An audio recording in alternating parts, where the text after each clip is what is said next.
Hey, welcome back everybody. Welcome back to my channel. I'm News Jester. My name is Junior. Today's video is all about fixing stuff. Fixing stuff. I like fixing stuff. Actually, I like building stuff. I like to do stuff with my hands. I bought this Tie Interceptor. It's basically for $15. So you can see it's got this one missing, this one's missing. And the issue that I'm doing right now is the fact that this part of the wing is broken. The wing should have a post similar to this one, as you can see, like that. And this part's been sheared off on this part of the wing. I don't know how I'm going to fix this yet. It's just percolating in my brain. So anyway, what I was thinking of doing with this one is replacing that post with something else. Now, I am not an expert customizer or fixer-upper. I get my inspiration from Toy Polloy. I love his channel, very informative and everything, and he has a lot of very constructive ways of fixing things. So initially I was going to use a Sharpie as the post on this thing, but it's slightly too small than I wanted, and it will fit, but I think it might be too much of an issue. And then I got into my head to use a bigger Sharpie, which is this one. I think this one might be okay, but slightly too big. However, I did find this clear rod that I bought from eBay, and so I'm going to use this one. I have a bunch of these. I was going to use this for a stand. So initially what I wanted to do was just basically flatten this out, and then I'll glue it like this. And then as I was looking into it, I was like, man, that's too, the hole in this one is just slightly big enough that it just might fall through. And I decided, you know what, why not make it fall through? Because actually I don't really need anything inside there. So what I'm gonna do is I'm gonna straighten this whole thing out so it's flat on the surface, because as you can see there's a lip in there. And then I'm gonna widen the hole a little bit so that I can actually puncture this pole all the way through, and I'm gonna glue it on the bottom over there. And hopefully, if I did the hole correctly, it will be just the right circumference so that this thing slides in snugly in there. That would make it a much more stronger connection, right? So that's the first phase. The next phase is, once I've cut this down and measured it to the right length that I need, and I need to cut a hole in there first. Once I've cut that to the length that I need, as you can see, this thing has a groove and has a slight flat edge over here that corresponds to the hole in the tie interceptor. As you can see, it's not a perfect hole. It's got this flat over here. Then it's got this ridge over here. This is the ridge where the thing hooks into for the release. Initially, when I bought it, I didn't even care about the release part anyway, and I might not still do that, but I'll try to attempt it. Anyway, once I've cut this down to the size that I need it to be, the next problem is this groove over here, which I need to simulate. Now I'm going to be doing this off camera. I have an idea on how to do it. It's a very, very dangerous method of doing it. I'm going to be using my bandsaw, and I'm not going to show it on video how I'll do it. But the dangerous part of that is that because it's a small piece, you don't want to have your fingers like that holding onto a small piece of plastic and running it through your bandsaw as you're cutting this groove in. Do not do that. That's very, very stupid. Every time you deal with a bandsaw, you want to make sure your hands are, if it can be, 6 inches to a foot away from the actual saw. Okay, I'm just telling you that's kind of the idea of what I want to do. But when I do it, I will be using prongs to secure the plastic and hold it griply and tight, and hold it griply and test it and see if it's possible. If not, I'll be using my Dremel tool to do it. It'll be slower, but definitely a lot more safer. Anyway, so let me go ahead and kind of show you what I mean by sanding this off and then drilling the hole a little bit. That one I can show you that much at least.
On to the next step, which I haven't completely figured out yet, but eventually I will.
Okay, this actually worked out so well. I'm not, I guess I can still glue it, but I mean, like, honestly, this thing is so tight.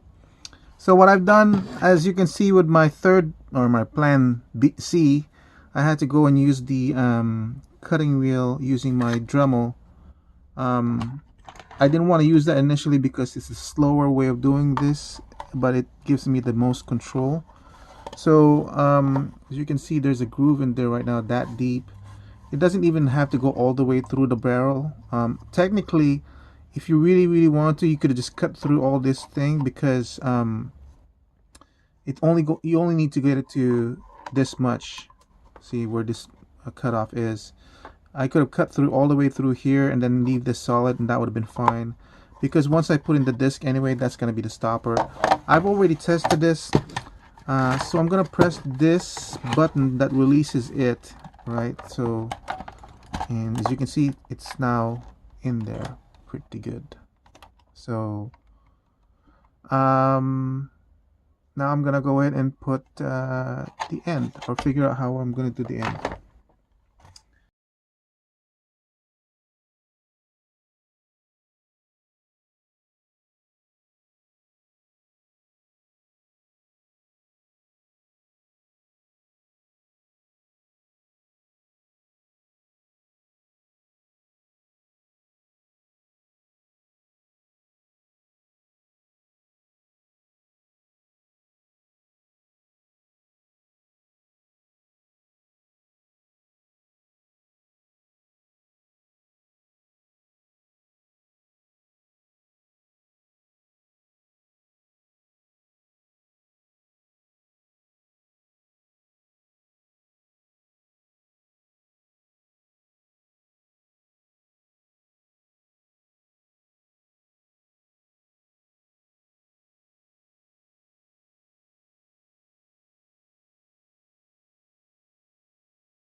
As you can see, the circle that I made is not perfect. Um, and I left it like that because once this is dried, I'm gonna go ahead and um, sand it off so it's like the perfect circumference to the pole. And then that's also when I'll do the cut, so that leaves off a lip. So that's basically it. I'm gonna let this dry, and we'll come back to it. I'm gonna open up the cockpit because I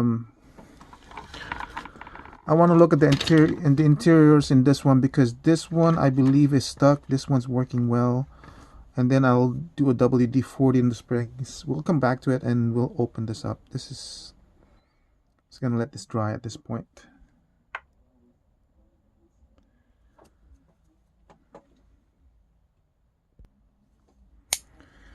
Oh man, that's funny. I could have sworn the screw for one of my Imperial shuttle. I don't know how I could have left that. Oh well. An extra screw, extra screw. So is this easy enough to remove?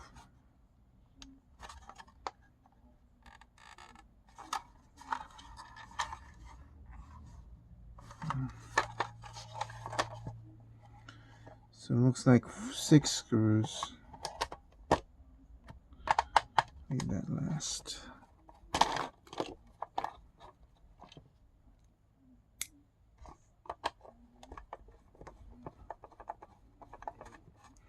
So once I fix the wings, as you can see, I still need to figure out what I'm going to do with the battery compartment.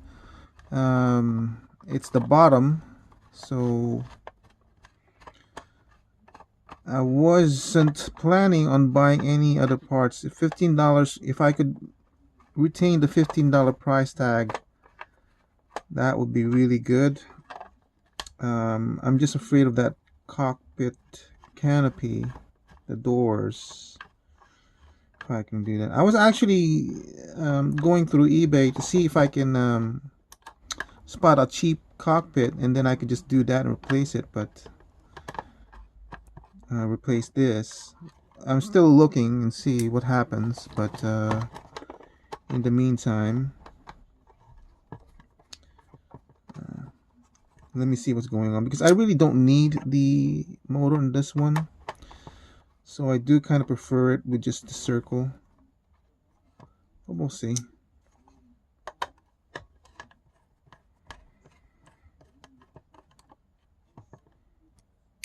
I'm hoping the hook on both sides are intact. I saw Toy Polloi do this with a TIE fighter.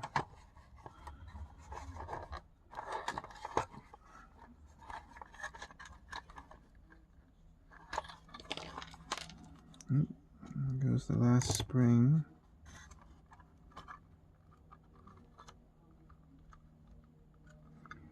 So there's wiring on one side.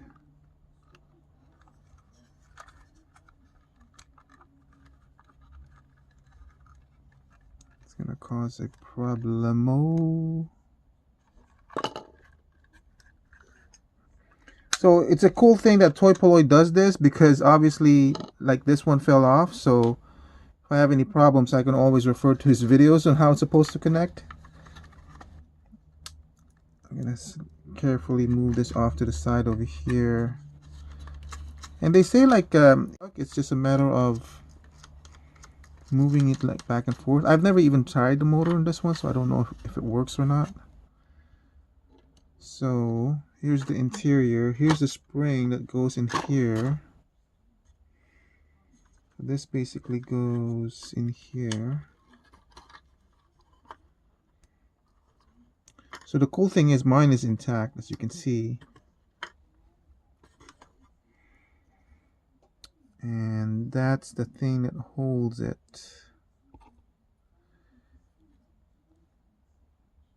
So this side is intact. I don't know why it kept getting stuck then.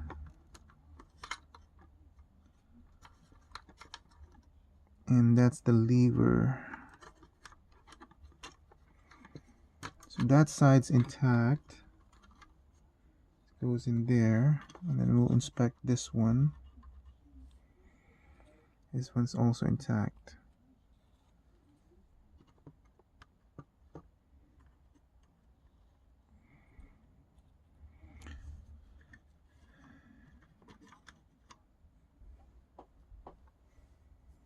So everything looks good. I'm gonna wait for that thing to dry, and then we'll fix off the end, and then we'll do a test fitting, inserting it here.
So there's the original, and this one is the newly made one. I'm gonna test it again.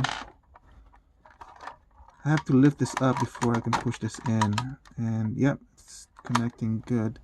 Now it's kind of hard to release it again. But like I said, I'm not much into the ejecting feature. All I care about is the fact that it's actually stuck in there. So I'm gonna push this in. I'm not gonna glue it at this point, not yet. Maybe I'll do it in the future. It's not necessary for me to do so.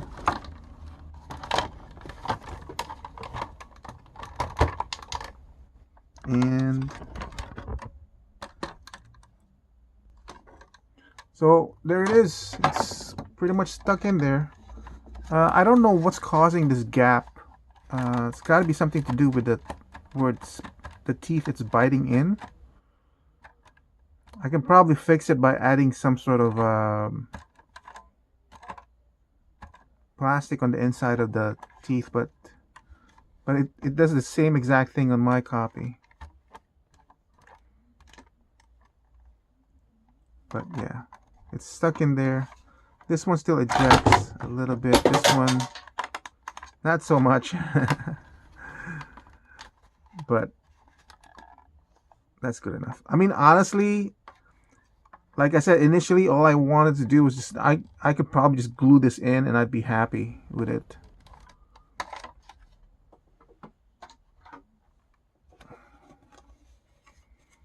I'm going to try to figure out a way to so I can do a temporary setup so this thing is attached much better, but not permanently that I lose the ejecting feature, because I might want that in the future. I don't know why.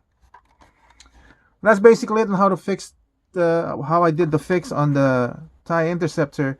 I'll fix this little cut over here. It's an easy enough fix to do, and then I think I don't have any choice but to buy one of these, and then this one shouldn't be a problem. I can always just put something in here to cover it up. Yeah, that's basically it. Thank you for watching. Oops. See, that's why I just want to go ahead and glue this. I have another Tie fighter that just keeps on doing that, or from the Force Awakens. He keeps on ejecting his wings, and it's just very irritating to me.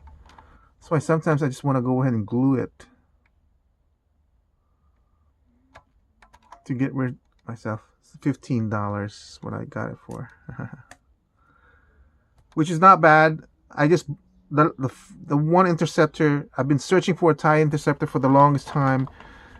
All the prices out there are way too expensive. It's crazy, but after spending thousands of dollars on a lot of ships, this was the only ship left that I don't have from the original trilogy. And I went in and caved in. I think the first one I bought, which was about a week ago, I got it for like $70, which is a lot. I did not want to spend that much. Yeah, I spent $76 on that one with taxes and shipping, and that was a lot for me. But I was getting very frustrated with the fact that I haven't been able to get anything cheaper. It's actually $58, but with shipping, which I really don't like the fact that he shipped for $20. So getting this for $15 was a huge plus. Now I have two for technically $90, which basically means each one is like $45 for me, even though I have to fix this one. The other one is just perfectly fine. But that's the way I think. I tend to average things out to make it a little bit more easier to swallow. But thank you for watching. I hope you guys found it enjoyable, educational, and something that you can do to fix. If you break your stuff, I shouldn't be saying this, because if you break it, you might sell it for me for cheaper. But if you break your stuff, if it's already broken, come on. Just experiment with it, mess around with it, play with it, see what you can do. Open it up, and maybe it's just an easy fix, you know. And the process of fixing some things and having it come out really good, or come out just fine, or make it usable again, it's a good process. It's an enjoyable process if you haven't done it before, and I think it just enriches your experience or your appreciation of the product. So, you know, again, I'll clean this all up. The battery cover is an easy fix. This one I can't fix. This one, I just need something to replace it. So I'll get a 3D print for it or something. Oh, it's got lights. Okay. I'll talk to you guys later. Bye.